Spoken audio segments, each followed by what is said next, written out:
Hello, an kama dan hisba ne akan gado da matan aure a cikin hotel. A daidai lokacin da za su fara yi shi ne ofisa ASP Imris su suka kama su. Shi ne. Wayya maganar yan hisba ne. Su ma sun yi likin. Wayya maganar yan hisba ne. Su ma sun yi likin. Da kaji gidan fobo tuba. Ka san an yi likin. Da kaji gidan fobo tuba. Ka san an yi likin. Wane ne? Dan hisba. Wai shi dan iska. Dan hisba.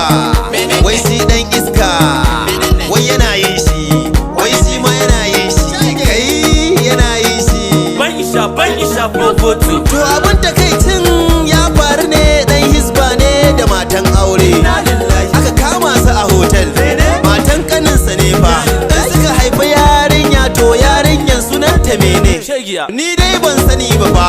Amma Abida ce ko Fatima ce ko Salamatu to abin da takaici fa su da aka ce su tara doka yanzu kuma su ke karyawa. Wayya maganar yan hisba ne. Su ma sun yi likin. Wayya maganar yan hisba ne.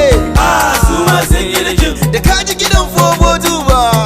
Ka san an yi likin. Da kaji gidan fobo tuba. Ka san an yi likin.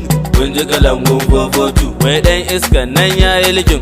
Kun ji jaridan fofotu. Instagram aikin fofotu. A jaridan fofotu. Mun ji bayanan fofotu. Kun ji kalangun fofotu. Mai dan hisba ma ya yi likin. Kun ji kalangun fofotu. Alibas ni ne na buga. Na buga. Na buga. Har na buga.